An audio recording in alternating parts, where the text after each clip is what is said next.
The gold lettering on the heavy courtroom door read, Family Law, Division 4, but inside that room, there was nothing left of the family we had spent 8 years building. I stood in the quiet hallway, my fingers gripping the strap of my leather briefcase so tightly my knuckles turned completely white. Through the small glass window of the courtroom door, I could see my ex-husband, Derek. He was sitting at the petitioner's table, looking absolutely flawless in a custom navy blue suit, laughing quietly with his high-priced lawyer. Then he turned his head and caught my eye through the glass. A slow, mocking smirk spread across his face. It was the exact same arrogant smile he gave me the night he packed his designer bags, drained our joint business accounts, and told me I was nothing but a stepping stone for his grand ambitions. He thought he had won. He thought he had executed the perfect, flawless heist of my life's work.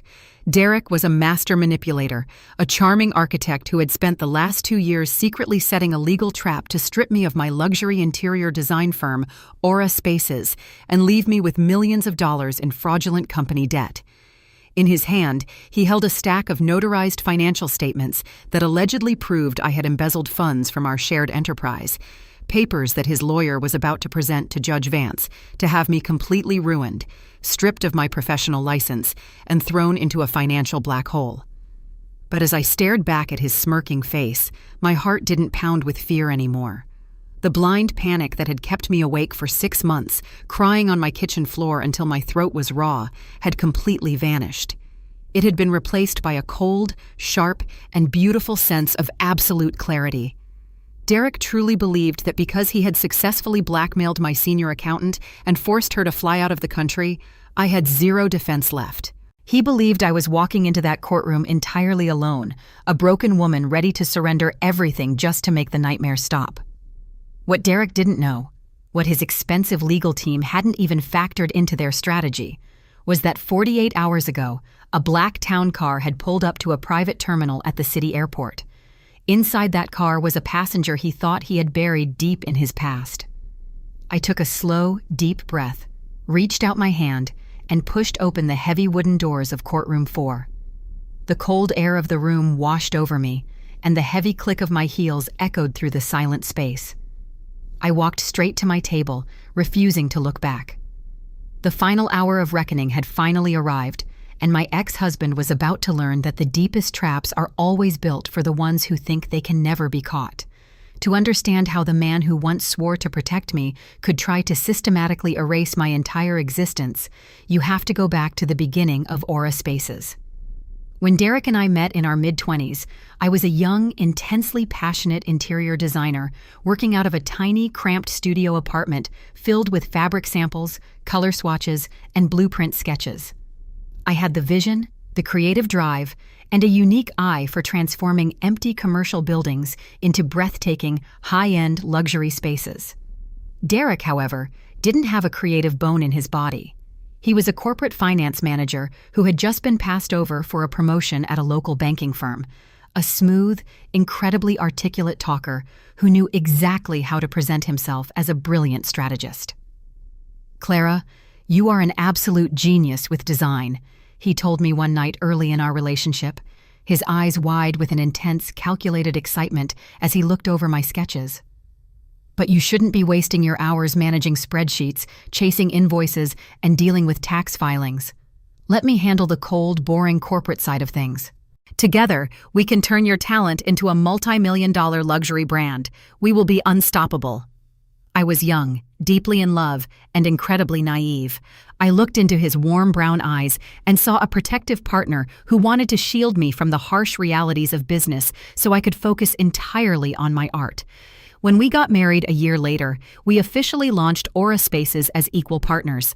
On paper, I was the chief creative officer, owning 50%, and Derek was the chief financial officer, holding the other 50%. For the first 5 years, our growth was spectacular. I worked endless, grueling 90-hour weeks, personally pitching major real estate developers, selecting every piece of custom furniture, and supervising construction crews late into the night.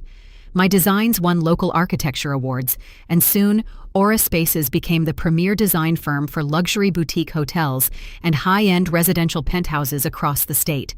While I was covered in dust at active construction sites, managing demanding clients and ensuring every detail was flawless, Derek was living the life of a wealthy corporate mogul.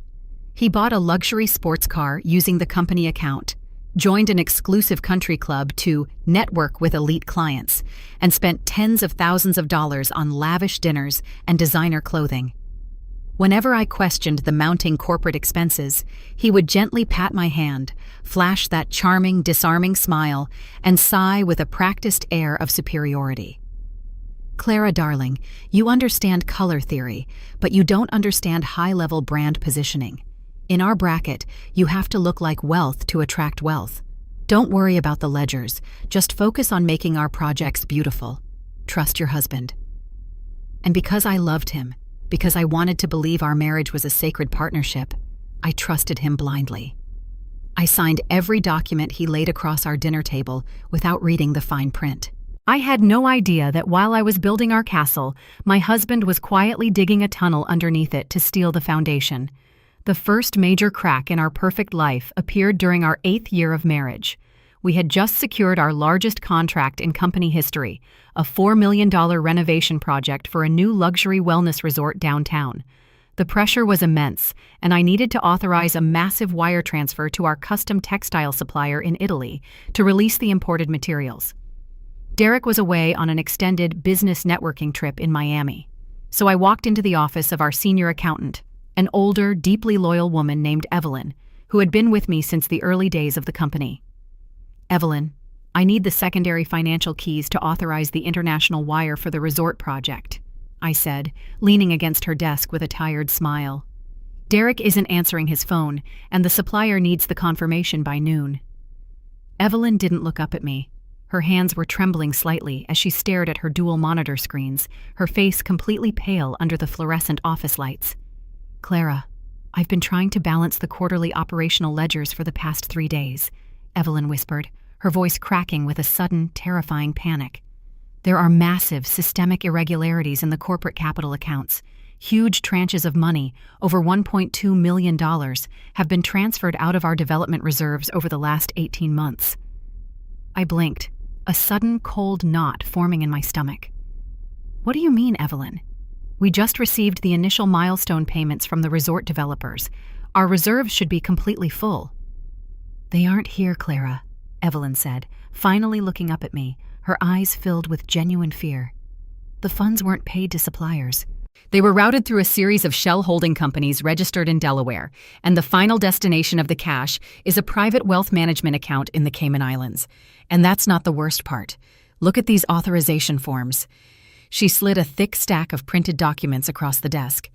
I looked down at the pages, my breath catching in my throat. They were corporate loan applications, high-interest lines of credit totaling nearly $2 million, taken out in the name of Aura Spaces. At the bottom of every single page, right next to Derek's bold signature, was my handwriting. I never signed these, Evelyn, I whispered, my voice shaking violently as my eyes scanned the lines. I've never even seen these banks before. This isn't my signature. It's a highly sophisticated digital forgery, Clara, Evelyn said, tears starting to form in her eyes. Derek has been using your digital signature certificate from the creative department server to authorize these debts. He has saddled the design side of the company with massive liability while stripping the actual cash profits into an account you have zero access to. He is preparing to hollow out the company and leave you holding an empty shell of debt. I sat down in an office chair, the room spinning as the sheer, agonizing weight of the betrayal hit me like a physical blow to the chest. The man I shared a bed with, the man who kissed me every morning and told me how proud he was of my talent, had been methodically setting up a financial execution block for me. That very evening, I confronted Derek the moment he stepped through the front door of our suburban home, his leather suitcase in hand, smelling of expensive cologne and beach air. I slammed the forged loan documents onto the kitchen island. "What is this, Derek?" I demanded, my voice cracking with absolute heartbreak and rage. "Where is our company's money? Why are there millions of dollars in loans taken out in my name?" Derek didn't flinch. He didn't panic. He slowly set his keys down, walked over to the counter, and looked at the papers. Then, his charming husband persona completely melted away, replaced by an icy, terrifyingly detached expression I had never seen before. "Well, Clara, I see you've been sticking your nose into matters that don't concern you," he said, his voice entirely calm, cold, and devoid of any emotion. "Let's cut the theatrics. The company is failing because your design costs are too high. I simply reallocated the capital to protect our future. If you try to make a scene, or if you go to the police, I will introduce these exact documents to our board of directors and the banks. Your signature is on the dotted line, darling.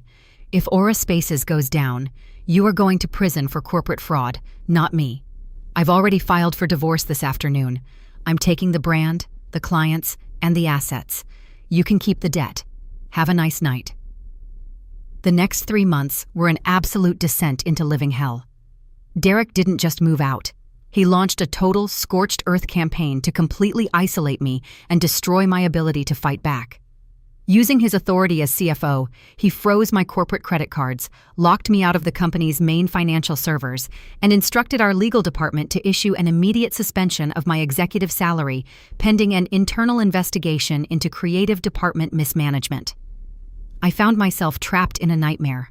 I had to hire a private divorce lawyer using money I borrowed from my elderly aunt, while Derek hired Vanguard Legal, the most aggressive, expensive corporate litigation firm in the city. But the ultimate soul-crushing betrayal occurred just 2 weeks before our first formal court hearing.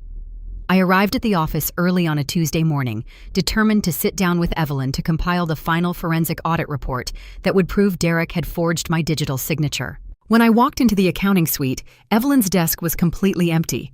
Her personal photos were gone, her computer tower had been wiped clean, and sitting on the center of her desk was a brief, typed resignation letter. My phone buzzed in my hand. It was a restricted call. When I answered, Derek's smooth, arrogant voice drifted through the line. "Looking for your star witness, Clara?" he asked, letting out a short, mocking chuckle. "Evelyn won't be joining you in court. Let's just say she had a few financial vulnerabilities of her own regarding her son's tuition debts. I offered her a very generous, tax-free consulting fee and a one-way ticket to an early retirement in Portugal. She signed a non-disclosure agreement and boarded a plane last night. You have no forensic accountant, you have no witness, and you have no proof.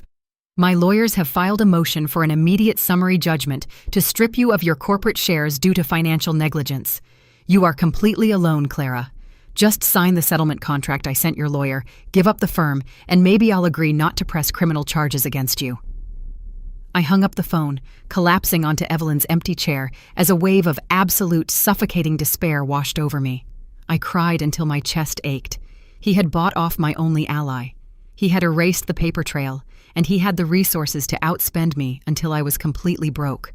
For 48 hours, I stayed in my dark apartment, staring at the ceiling, seriously considering surrendering. I thought about giving him Aura Spaces, the company I had poured my soul into, the designs that held my late father's artistic memory, the life I had worked 10 years to build. But as the third night faded into a gray dawn, a sudden, fierce anger ignited deep within my soul.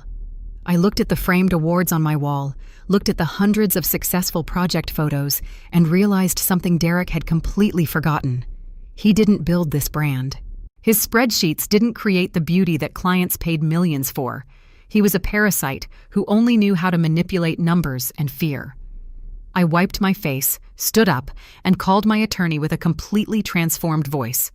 "We are not signing any settlements," I told him, my voice cold as iron. "We are going to that hearing. If Derek wants a war in front of a judge, I am going to give him an absolute masterpiece." To counter a man who buys off witnesses, you cannot play by the standard rules of predictable legal discovery. I knew that if I hired another local forensic accountant, Derek's legal team would immediately find out, target them, or find a way to tie them up in endless procedural motions. I needed someone entirely outside his circle of influence, an invisible force that could pierce through his network of offshore shell companies. Through an old collegiate connection, I was introduced to Marcus Vance, no relation to the judge, a brilliant, intensely private financial investigator who specialized in international asset recovery for corporate espionage victims. Marcus didn't work out of a corporate downtown office. He operated from a secure digital suite lined with high-powered servers. Clara, your husband is incredibly clever, but he made one fatal, classic mistake, Marcus said, scrolling through the network logs of Aura Spaces on his massive monitors. He thinks that by moving cash through Delaware holding companies into the Caymans, he has broken the chain of custody. But Delaware entities still require an active corporate agent, and Cayman accounts require wire clearing codes that route through federal transit servers in New York. For 10 straight days, while Derek was busy posting photos on social media of himself golfing at his country club, confident that he had won the case, Marcus and I worked in complete secrecy. We didn't file any new motions. We didn't notify the court of any new findings. We allowed Derek's lawyers to believe that we were completely defeated and unprepared. "Look at this transaction log from 14 months ago," Marcus said, pointing his pen at a specific line of code on the screen. "A wire transfer of $400,000 was authorized using your forged digital certificate. Derek claimed it was for an offshore furniture procurement contract. But look at the metadata of the IP address that authorized the final release. It wasn't sent from your design office computer. It was authorized from a private internet protocol address registered to a luxury oceanfront penthouse in the Bahamas." My eyes narrowed as I looked at the date. Derek told me he was at a supply chain conference in Chicago that weekend. Well, he wasn't alone in the Bahamas. Marcus smiled coldly, pulling up a certified flight manifest from a private aviation charter company. He flew out of the city with a woman named Victoria Sinclair. Do you know that name? The name hit me like a splash of ice water. Victoria Sinclair was the lead acquisitions director for Vanguard Development, the massive national real estate conglomerate that was currently funding our $4 million wellness resort project. She was the one who had handed us the contract in the first place. "Derek didn't just steal your cash, Clara," Marcus explained, opening a secure folder containing encrypted email exchanges his team had legally intercepted from the corporate cloud servers. "He has been having a highly secretive corporate and personal affair with Sinclair for 2 years. Together, they orchestrated a massive insider scheme. Sinclair gave Aura Spaces the massive resort contract, and Derek used your forged signature to siphon the development milestone payments out of the firm into their joint Cayman account. Their ultimate plan was to force you into bankruptcy through this divorce, liquidate Aura Spaces, and then launch a brand new design firm together using your stolen portfolio and the resort's capital. They didn't just want to leave you, they wanted to completely replace you." I sat in the dark room, my hands clenched into tight fists, my blood turning to pure, concentrated fire. He hadn't just betrayed our marriage vows. He had turned my entire creative career into a fraudulent playground for his mistress and his greed. "Can we prove this in court?" I asked, looking Marcus directly in the eyes. "We have the bank transfers, the flight logs, and the metadata, Clara," Marcus said gravely. "But on paper, a sophisticated corporate lawyer can still try to muddy the waters by claiming it was a legitimate business expense authorized by a partner. To guarantee an absolute, unappealable victory in front of Judge Vance, we need something that cannot be argued against. We need a live voice that can tear their entire narrative to shreds, and I know exactly where to find her." Instead of targeting Derek's mistress or trying to force a confession from his legal team, Marcus and I focused our attention entirely on a person Derek believed he had completely controlled, Evelyn, our missing senior accountant. Derek assumed that by giving her a massive cash payout and sending her to a remote villa in southern Portugal, she would remain completely silent out of fear for her own legal liability. What he didn't realize was that Evelyn wasn't a corrupt criminal. She was a terrified mother who had been intensely blackmailed. Derek had threatened to notify the federal financial authorities about a minor accidental reporting error her son had made on his student loan allocation years ago, unless she complied with his demands and left the country. 2 days before the final summary judgment hearing, Marcus's international legal associates tracked Evelyn down to a small, quiet coastal village near Faro, Portugal. They didn't arrive with threats. They arrived with a complete package of federal immunity documentation and a personal video message from me. In that video, I didn't yell at her. I didn't threaten her with a lawsuit. I simply looked into the camera, reminded her of the 10 years we had spent building the firm together, and promised her that if she came back and told the truth, my legal team would completely shield her and her son from any fallout. The plan worked flawlessly. Overcome with deep remorse and the realization that Derek was planning to use her departure to frame her as the co-conspirator of the fraud, Evelyn boarded a private charter flight back to the United States under a cloud of absolute secrecy. We landed her at a small private terminal downtown at midnight, completely bypassing any corporate monitoring systems Derek had installed. I met her at a secure safe house office downtown. When she saw me, she broke down into deep, hysterical tears, hugging me tightly. "Clara, I am so deeply sorry," she sobbed, her body shaking. "Derek is a monster. He forced me to sign those resignation papers. He told me that if I stayed, he would ensure my son went to prison for fraud. He has a black ledger, Clara. He kept a private, encrypted digital diary on his personal tablet where he logged every single forged signature, every wire routing number, and every hotel stay with Victoria Sinclair, noting exactly how he was going to use the divorce court to strip you of your life's work. He kept it as a trophy and as insurance against Victoria in case she ever turned on him." "Where is that tablet right now, Evelyn?" I asked, my voice dropping into a deadly, calm whisper. "It's inside his custom leather briefcase," Evelyn said, wiping her eyes. "He brings it to every single legal consultation. He keeps it locked with a biometric fingerprint scanner, but he backs it up every night to a private cloud server using his country club network credentials. Before I left, I managed to copy the master encryption security keys onto this." She reached into her purse and laid a small silver flash drive onto the table. I stared at that tiny piece of metal, a profound, chilling sense of triumph washing over my soul. Derek believed he had executed the perfect white-collar execution of my life. He had no idea that his own trophy case was about to become the very weapon that would lock his prison cell door shut. Thursday morning arrived with a blinding, fierce summer heat that radiated off the concrete steps of the county family courthouse. Inside courtroom 4, the atmosphere was thick, solemn, and charged with an intense legal energy. The room was beautiful, lined with ancient oak panels, high leather chairs, and a massive judicial bench where Judge Harrison Vance sat, his sharp gray eyes reviewing the thick folders of the case. Derek sat at his table, looking like a glorious king, ready to receive his final inheritance. His hair was perfectly styled, his gold watch glinted under the lights, and his lead attorney, Mr. Bradley, a notoriously loud, aggressive trial lawyer known for destroying vulnerable spouses, was smirking as he arranged his documents. When my attorney and I walked to our table, we brought no large crates of files. We brought no tech assistants. We sat down quietly. Derek leaned over his table, catching my eye, and gave me that slow, mocking wink that had once made my stomach turn with fear. Now, it just felt pathetic. "Your Honor." Mr. Bradley stood up, his booming voice instantly filling the courtroom with an immense, arrogant confidence. "We are here today to request an immediate summary judgment and a total liquidation of the respondent's shares in Aura Spaces. For 3 months, we have presented clear, notarized banking records showing that Clara Miller authorized millions of dollars in high-interest corporate loans, siphoning the company's capital into operational failure. The respondent has produced 0 forensic accounting reports, 0 financial experts, and has failed to produce a single witness to dispute these certified signatures. Her own senior accountant fled the country out of shame for the mismanagement.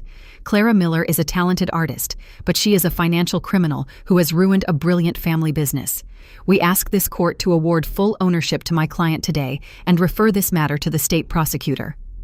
Judge Vance leaned forward, looking down over his glasses at my table, his face incredibly grave. "Mr. Henderson, this court has given your client multiple extensions to produce an operational audit or a viable defense. As it stands, the physical evidence heavily favors the petitioner. Do you have any evidence or live testimony to introduce before I rule on this summary motion?" Derek's grin widened to his ears. He leaned back in his leather chair, crossing his legs, completely convinced that the next 10 seconds would mark the official end of my life. "Yes, Your Honor," my lawyer, Mr. Henderson, said calmly, standing up and unbuttoning his coat. "We have a critical eyewitness to introduce to this court today. a witness who can clarify the exact reality of how these corporate loans were authorized. Mr. Bradley let out a loud, dismissive laugh. Your Honor, this is a desperate stalling tactic. The defense has no witness listed on the pre-trial docket. This is immediate impeachment testimony regarding a massive fraud committed directly against this court, Your Honor, Henderson countered, his voice ringing with a sudden, sharp authority. And our witness has just cleared security. The heavy double doors at the back of the courtroom swung open with a loud, resounding creak. Every head in the room turned instantly to look. Walking down the center carpeted aisle, wearing a simple, professional navy dress and holding a certified federal protective folder in her hands, was Evelyn. The moment Derek saw her face, his arrogant grin instantly froze.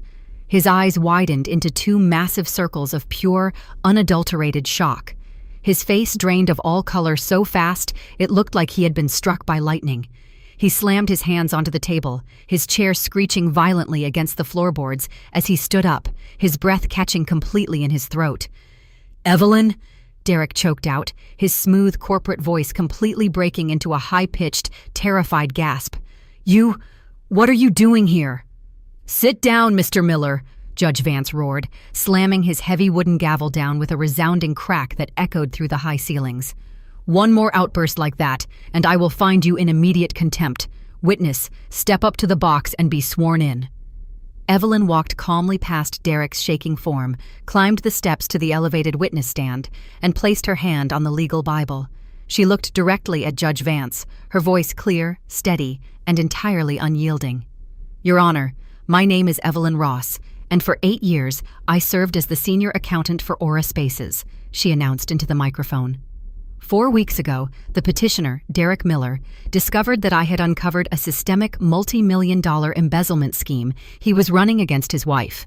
He used explicit, fraudulent threats against my family to blackmail me into resigning, purchased a one-way international flight, and paid me a secret cash sum to stay out of the country so I couldn't testify in this room today. Mr. Bradley was on his feet, screaming at the top of his lungs. "Objection! This is completely unverified slander.